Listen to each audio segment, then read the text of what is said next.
guys, welcome back to my channel. Today I'm going to be sharing with you my 2-week wait early pregnancy symptoms. Just a disclaimer right off the top, everyone experiences different symptoms, especially during those really early stages. I thought this was really interesting because I found that I had a lot more symptoms when I wasn't pregnant compared to when I did actually conceive. So I hope you find this helpful, and let's jump in. Let's start out with the symptoms that I experienced when I wasn't pregnant. So during that 2-week wait period time, I kept a log in my Ovia app, which I absolutely love. If you're looking for a pretty amazing fertility tracking, ovulation tracking app, I would highly recommend Ovia. And I use this to track all of my symptoms. I can't believe this past month, the intensity in which I experienced these symptoms. I made a whole video on my intense ovulation symptoms. I'll leave a link to it down below because this past month when I thought I was pregnant, oh my gosh, these symptoms were out of control. According to my app, I ovulated on the 14th day of my cycle, which is pretty standard. 6 DPO, I logged that one of my symptoms was tender breasts. So feeling like my boobs were really tender. Also, I logged that I felt frustrated, emotional, worried, anxious, impatient, and weepy. So I think that's a huge one. I felt really hormonal, very emotional this past 2-week wait period where the tests came out negative, where I wasn't pregnant. And I thought for sure that I was pregnant because of how emotionally intense I felt. 7 DPO, exactly the same symptoms. 8 DPO, I logged that I was feeling dizzy, fatigue, exhaustion, and headaches. Now here's the trickiest thing, especially with fatigue and exhaustion. I have a toddler. Mamas out there of toddlers will know that feeling exhausted and tired is more normal than not. So I wrote that down even though I had a feeling that, well, maybe this is just normal. Might as well write it down. And then again, very hormonal, weepy, worried, stressed, impatient, anxious, emotional. And at 9 DPO, I felt a lot of exhaustion, a lot of fatigue, still very emotional. 10 DPO, I felt extremely exhausted. And I remember that day specifically having to take a 2-hour nap in the middle of the day. It was a Saturday. Luckily, my husband was home and could watch my son. But I thought, oh my gosh, okay, for sure, that's gotta be a major symptom. I'm taking a nap in the middle of the day. I don't normally do that.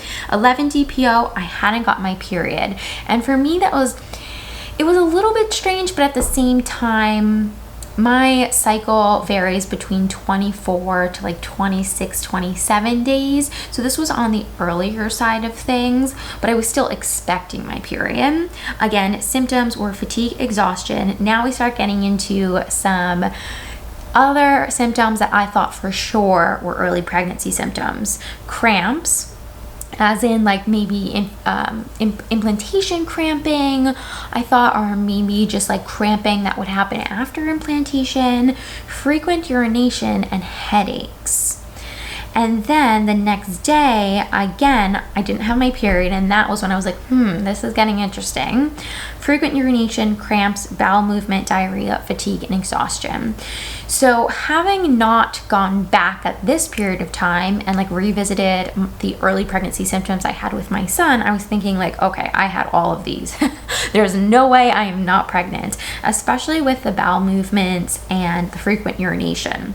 Then the very following day, I got my period, especially on day like DPO days like 10, 11, 12. I remember specifically feeling like, wow, these are such intense symptoms. I am having such intense emotions. I'm having this intense frequent urination, headaches, exhaustion. Like, go down the list of early pregnancy symptoms and tick, tick, tick, I have every single one. So when I got my period, I was actually pretty disappointed. Now, looking back, it makes sense that I didn't get pregnant just because of timing and stuff, but I was so convinced that I was because of these symptoms. And this has happened to me before, where I've been convinced that I was pregnant because of these symptoms, and it turns out that I'm not. Now, let's talk about the symptoms that I experienced when I was pregnant during the 2-week wait period before I got that positive pregnancy test. Frequent urination was a big one for me, especially during that 2-week wait period and then going into the first few weeks of pregnancy. I remember having this intense urgency that I needed to go to the bathroom. If you want to watch my weeks 1 to 4 very first pregnancy vlog, I will link that down below too, because I go into a little bit more depth on how I was feeling during that whole like first month of pregnancy. I do remember during that 2-week wait period before I tested having to go to the bathroom a lot and saying in that video that I normally have to go to the bathroom a lot. So it was a little bit hard to tell, but I do say that it's that sense of urgency that I experienced that I hadn't experienced before. Looking back this past month, in terms of frequent urination, I don't think I experienced that sense of urgency. I think I had to go to the bathroom a lot, but I don't think it was that same, like, I have to go right this second. Next symptom that I experienced when I was pregnant that I didn't experience last month when I wasn't, was being so thirsty, having this like intense thirst, nothing could quench. I was just so thirsty all the time, constantly drinking water. That I did not experience. And I feel like if there's any symptom, and granted again, we're all different, but if there's any symptom that should be like ringing the bells, it's that one. That's a big one. And most women will say that they keep that thirst throughout their entire pregnancy. They're always thirsty. So I did not experience that last month when I thought I was pregnant, but wasn't. And I did experience that when I was pregnant. Another symptom that I experienced during the 2-week wait when I did conceive that I didn't really experience this past 2-week wait when I didn't was bloating. I experienced a little bit of bloating, but now looking back, I know that that was just, you know, pre-period bloating. Whereas when I did conceive, I remember it just felt a little bit different. It felt like it was a little bit lower.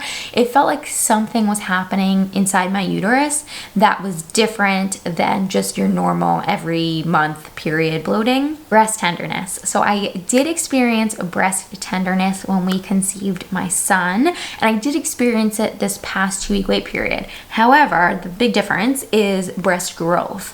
I actually felt like my boobs grew a little bit, not a huge amount, but I did feel like they grew a little bit, got a little bit fuller when I conceived my son versus when I didn't. So the next symptom that I experienced when I was pregnant and didn't when I wasn't pregnant was being out of breath.